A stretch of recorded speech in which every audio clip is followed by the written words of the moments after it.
In January of 1954, Marilyn Monroe married Joe DiMaggio, and the couple flew to Japan for their honeymoon. While DiMaggio attended his baseball clinics, Monroe took a solo trip to Korea, which had recently been divided by a ceasefire that ended the Korean War the previous year. She went on a tour that included 10 performances at American military bases, entertaining around 100,000 servicemen. Olive Odman was a 13-year-old Mormon pioneer who set out westward toward Zion in 1851. Along the way, she was captured by Yavapai Native Americans, who killed her family and took her as a slave. She spent a year in captivity before being sold to the Mojave, who tattooed her and raised her as one of their own. Although she found happiness among the Mojave, at the age of 19, she was purchased back into white society. Her return made her an instant celebrity, but the cost of fame was steep, and the pain of her traumatic childhood stayed with her for the rest of her life. A giant manta ray caught off the coast of New Jersey in 1933. The giant oceanic manta ray is the largest type of ray in the world. While they are typically found in tropical and subtropical waters, they can also be spotted in temperate regions. Though they may appear to be sea monsters, these creatures are actually very gentle and friendly. They feed on plankton, tiny microorganisms that drift through the ocean's waters. In the 1920s, the world experienced a booming growth in aviation, and the image used on postcards of that era became a true symbol of boldness and innovation.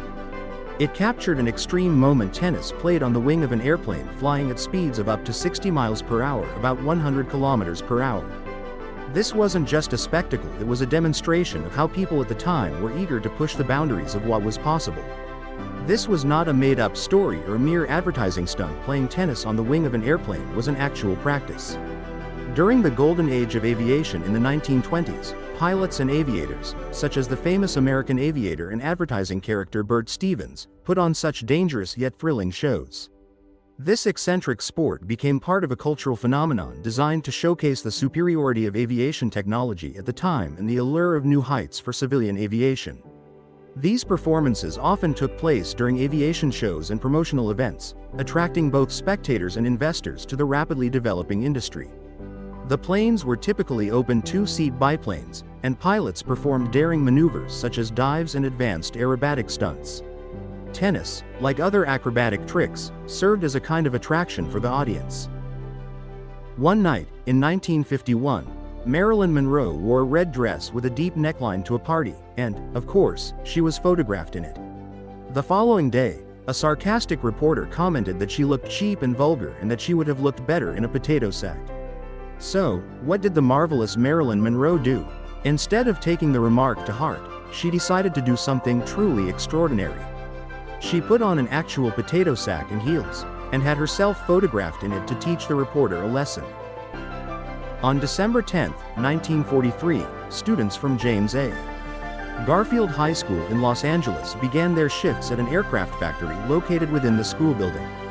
World War I was fought both on the front lines and on the home front. As men were enlisted and sent off to serve in Europe and Asia, women were called upon to take on men's roles in both civilian and military factories. This marked the first time since World War I that women were allowed to perform what was considered men's work. The actors Peter Mayhew, Mark Hamill, Carrie Fisher, and Kenny Baker, the partners in the original Star Wars trilogy. United Kingdom, May 20, 1980. The filming of Star Wars was as thrilling as watching the films themselves, and the actors became close friends during the production. Carrie Fisher was known for her sense of humor and love of pranks. She would chase fellow actors with water guns and make Mark Hamill walk around the set in her costumes and ridiculous floral dresses just for fun. The construction of the Statue of Liberty at the workshop of Monduit and Bessay in Paris, France, in the year 1883. Not many people know this, but the Statue of Liberty was inspired by the Roman goddess Libertas. The statue was a gift from France to the United States, designed by the French sculptor Frédéric Auguste Bartholdi. The metal framework was created by Gustave Eiffel, the same engineer who built the famous Eiffel Tower. While there is no official evidence, many believe that the face of the statue was inspired by Bartholdi's mother. The craft of globe making is one of many that disappeared as a result of industrialization. Traditionally, as seen in this photograph taken in 1933, globes were made by carving wooden spheres and applying hand-drawn maps to them. It was a meticulous task that required precision, as even the slightest mistake in the application of the map could distort the entire globe. This photograph shows a camping site from 1934. Caravans and campsites became a national pastime in England by the late 20th century, when affluent gentlemen began traveling for leisure.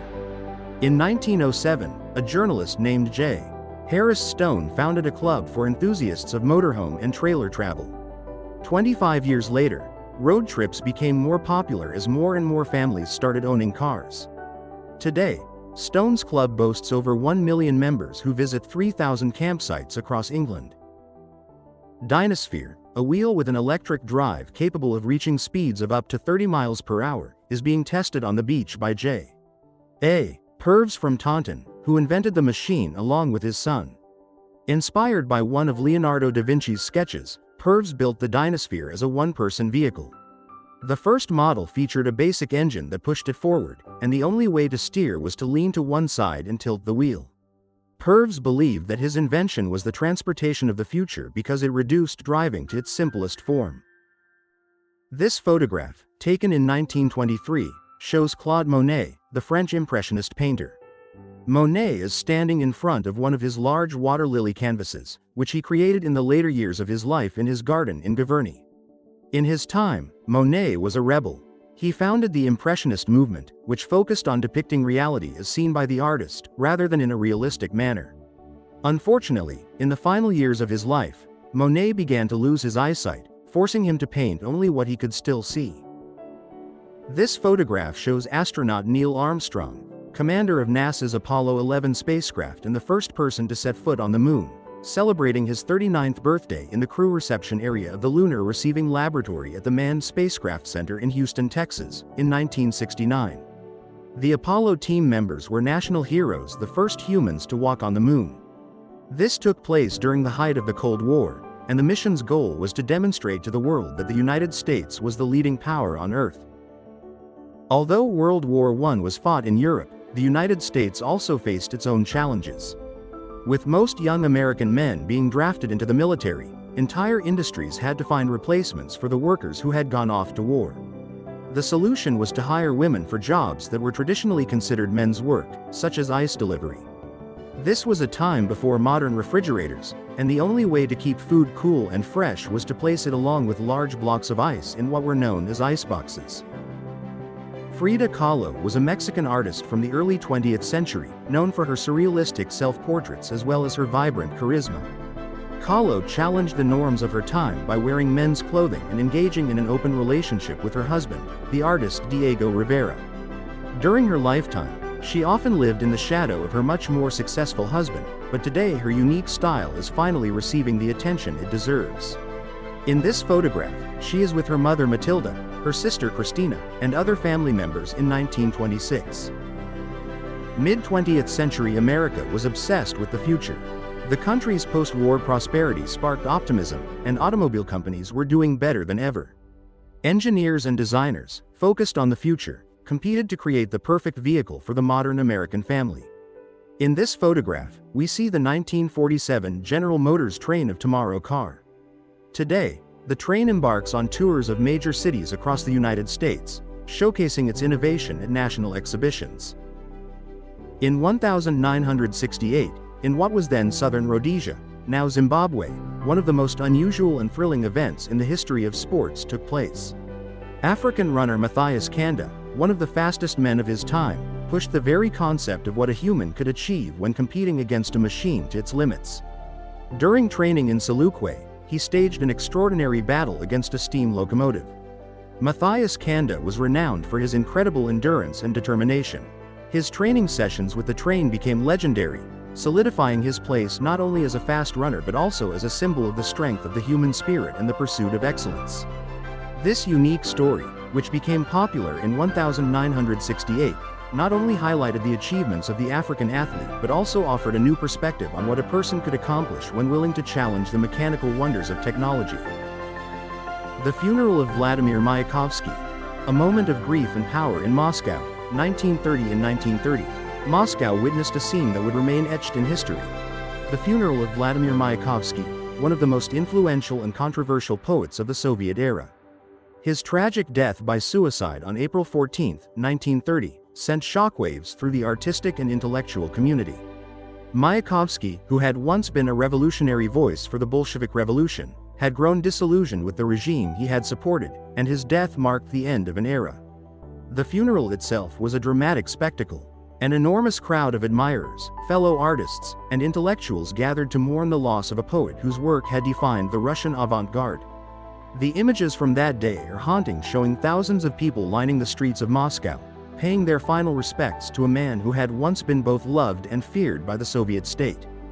The photo of the crowd surrounding the casket reflects the weight of the moment, capturing a grief that transcended political ideologies. Mayakovsky's funeral was not only a tribute to the poet but also a stark reminder of the tension between artistic expression and political control. Despite his popularity among the masses, his relationship with the Soviet government had soured, and there were even whispers that the state may have been involved in his tragic death. In the years following his death, Mayakovsky's works would be revisited, and his legacy as a visionary poet who challenged authority would continue to resonate in Russian culture. His funeral, with its overwhelming crowd, was a testament to the complexity of his legacy, a man who had lived on the edge of creativity and politics, and whose final moments captured the contradictions of Soviet Russia. The photo from that day is more than just an image of a funeral, it is a symbol of the collision between art, politics, and personal despair, a scene that will forever be a powerful reminder of Mayakovsky's impact on Russian literature and history.